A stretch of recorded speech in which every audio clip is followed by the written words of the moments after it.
Hey, this is Mantu, author of The Resilient Parent, Everyday Wisdom for Life with Your Exceptional Child.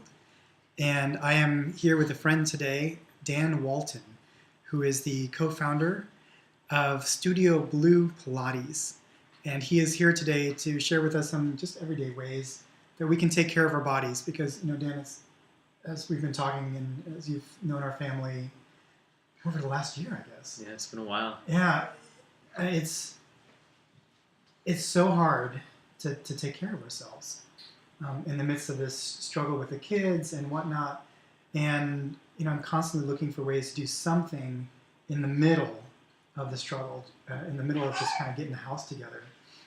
And so I asked Dan to be here to share with us a few exercises, some things that we can do right in the middle of our routine, actually right here in our kitchen. So welcome, Dan.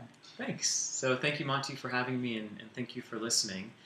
One of the things I really liked about his book was I think it's relatable to everybody, not even if you have kids. I don't have children right now, or if you do have kids with special needs or not. I think there's a lot of good points that everyone can take home. If you do have a child or children with special needs, one of the things is you're not going to have a lot of time. So you're not going to have 10 minutes where you can probably dedicate to going upstairs or going into a specific workout room. So we're going to kind of just give you 3 exercises you can do in your kitchen, you can do it in your living room, and you can do it regardless of what's going on around you, because most likely something will be going on around you and you're not going to be able to have that perfect workout time, which really, for a lot of us doesn't exist. So, just taking a moment in your day to find, a minute or 10 reps or 20 reps, as long as you're doing something, I think that's the biggest thing. You don't have to do a ton to get a lot out of this. So we'll go over 3 different exercises. One is a sumo squat, one is a push-up that you can also do as a plank, and then the other is a lunge. So yeah, thank you for having me. Great. And as always, always consult your doctor first before starting any new exercise routine. We hope that this will help your everyday walk with your exceptional child. Thanks. So we're going to do exercise number 1 is a sumo squat that you can do anywhere. Doesn't matter if you're in your kitchen, your living room, or what's going on around you. You're going to step out into a wide squat, and you want your toes at 10 and 2, and we're going to bend our knees. You want to make sure that your knees are over your ankles, they're not past your toes. Your chest, your body's upright, and if you take one hand onto your belly and one hand onto your lower back, you don't want to have a really big arc in your back, but you also don't want to be overly tucked under. You're somewhere in the middle, and you want to feel your abdominals drawing in. So once you find that place, bring your hands to your chest. You can let your shoulders roll open, and you're going to extend your legs up. And then as we inhale, we're going to go down. And exhale, extend up. Now you can do this for a count. Maybe you're counting to 20. Maybe you set an alarm on your clock and you try to do 1 minute. Really, whatever you can do is great, as long as you're doing something.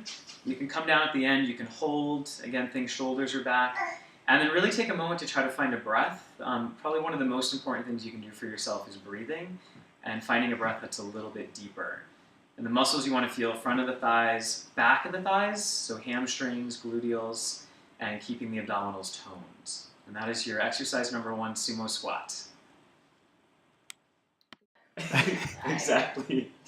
Okay, can you show us something else? Yeah, exercise number 2 is a plank. Now you can do this with a countertop, or you can do this on the ground. On the ground is going to be a little bit harder, and depending on if you have dogs around you or kids in one of those little wheelie things, or they're going to bump into you, maybe that's not the best idea. Maybe the plank on the countertop is a little better. So we'll start on the countertop.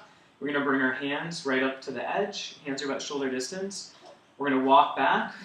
Feel for kind of pushing into the countertop a little bit so there's some energy behind your shoulder blades. Your core is lifted up, thighs are together. We're going to hold, and then you can add on with a little tricep push-up, so your elbows are going to bend towards your body, and then exhale, we're going to press. And as the elbows bend, we're trying to keep the shoulder blades as stable as possible. The neck is long. And again, you want to make sure you're breathing. And not necessarily in this chapter, but when you get into the next chapter for the Zen Master, another big component of that is breath work. So you can kind of incorporate that throughout all of your exercises. This is our last of 3 different exercises, and this is a split lunge. So we're going to take one leg forward, one leg back. So I'm going to take my left leg forward, my right leg back. Feet are about hip bone distance, and then my back heel is going to be lifted straight up to the ceiling.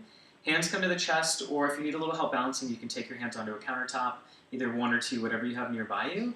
or you can take your hands to the chest if you want to work on balance. Now we're going to bend into both knees. I'm going to make sure that my front knee is directly over my ankle. My chest is upright, and again, my pelvis is neutral. So I'm not over arched, I'm not overly flat, I'm somewhere in the middle. And you want to feel a nice stretch in the front of your hip. As you exhale, extend both legs up. You want to feel the front of the thigh and the back of the thigh. And as you inhale, you can lower down. And you can come down halfway, 3/4 of the way, or all the way down towards the ground. Exhale, come up. Inhale, come down. Now again, you can do a count on this, and maybe your count is 10, maybe it's 15, or maybe you're going for a minute.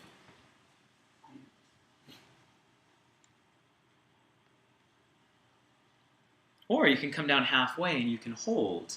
You should feel a little bit of a shake into the front of the thigh, your inner thighs, your gluteals, your hamstrings. It's just a great way to kind of work the entire lower body, but also to stretch out the front of your hip flexors, which usually tend to be a little tight.